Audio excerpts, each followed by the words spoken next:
When I was working on my master's degree at Biola University, I took a class on Islam, which was taught by our professor Joshua Lingel. During the class, we had to read several books on Islam, but two of the books that we were required to read, number one, the Quran, number two, the Sirat Rasulullah by Ibn Asaq.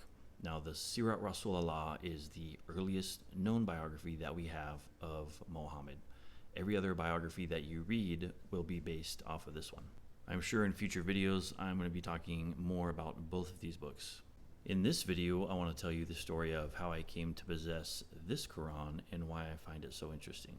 Now, part of my class on Islam included reading the Quran. However, our professor did not just want us to go purchase a Quran. He wanted us to engage in dialogue, establish relationships with Muslims, get to know them, get to know what they believe, and in the course of that, get a Quran from our Muslim friend that we could read through.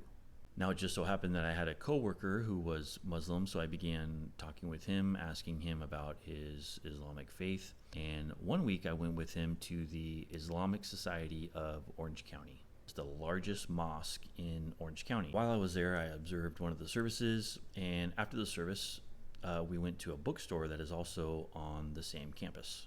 In the bookstore, they had several different Qurans. There are different translations of the Quran with different commentary, similar to how Christians have different translations of the Bible with different commentary as well. So I asked my friend, is there a Quran that you recommend? And he pointed to this one. And he said the reason he recommended this one was because this is the one that they used at the school that was on the same campus there at the Islamic Society of Orange County. Now, this particular Quran is called the Noble Quran. It is published at the King Fahd complex in Saudi Arabia. When you study Islam, you will discover that there are 5 pillars of the Muslim faith. These 5 pillars form the core or foundation of Muslim life and faith and practice and are considered obligatory for Muslims to take part in. Now, there are some Muslim scholars and Muslim groups that will make reference to a 6th pillar of Islam, and this 6th pillar is jihad. Referring to jihad as the 6th pillar of Islam is no doubt controversial. However, as I was reading the Noble Quran, I came to Surah 2, Ayah 190, which says this: "And fight in the way of Allah those who fight you, but transgress not the limits. Truly, Allah likes not the transgressors." Now, what I found really interesting was the commentary that was placed at this verse by the translators of this Quran. I'm going to provide a picture here from the Quran itself so you can read it. "Jihad, holy fighting in Allah's cause, with full force of numbers and weaponry, is given the utmost importance in Islam and is one of its pillars on which it stands. By jihad, Islam is established. Allah's word is made superior, and his religion, Islam, is propagated. By abandoning jihad, may Allah protect us from that, Islam is destroyed, and the Muslims fall into an inferior position. Their honor is lost, their lands are stolen, their rule and authority vanish. Jihad is an obligatory duty in Islam on every Muslim, and he who tries to escape from this duty or does not in his innermost heart wish to fulfill this duty dies with one of the qualities of a hypocrite." Now, let me point out several things about this commentary. Number one, the commentators are clearly referring to jihad as holy fighting, or fighting against unbelievers and infidels. Sometimes you will hear Muslims talk about a greater jihad and a lesser jihad, and the greater jihad is supposed to refer to this internal spiritual struggle. However, clearly the commentators here are referring to jihad as holy fighting against unbelievers and infidels. Number two, the commentators refer to jihad as a pillar of Islam.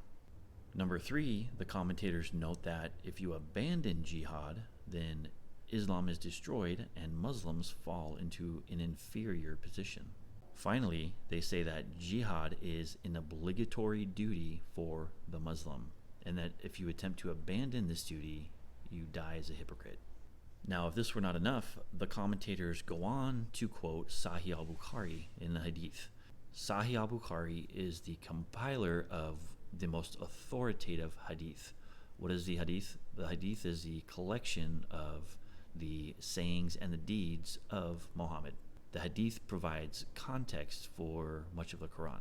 The commentators quote Sahih al-Bukhari, "O Allah's Messenger, what is the best deed?" He replied, "To offer the salah." I asked, "What is next in goodness?" He replied, "To be good and dutiful to your parents." I further asked, "What is next in goodness?" He replied, "To participate in jihad in Allah's cause."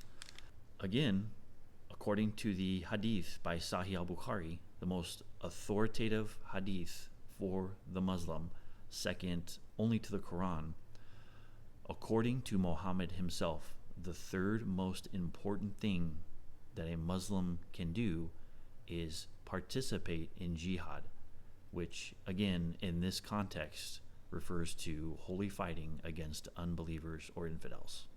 Now, as I continued to read the Noble Quran, I came across Surah 8, Ayah 60. Look at how the translators translate this verse. "And make ready against them all you can of power, including steeds of war, tanks, planes, missiles, artillery, to threaten the enemy of Allah and your enemy." Now, obviously, those words in parentheses, tanks, planes, missiles, artillery, those words were added by the translators. But why were they added? Those words were added in order to contextualize this verse for modern readers. How do you fight against unbelievers and infidels? Well, according to the commentators here, you fight against them with planes, tanks, missiles, and artillery. Now, thankfully, not every Muslim participates in jihad. Thankfully, we have moderate Muslims. But again, it's crazy to me to think that this Quran, the Noble Quran, could be used and sold at the largest mosque in Orange County, California.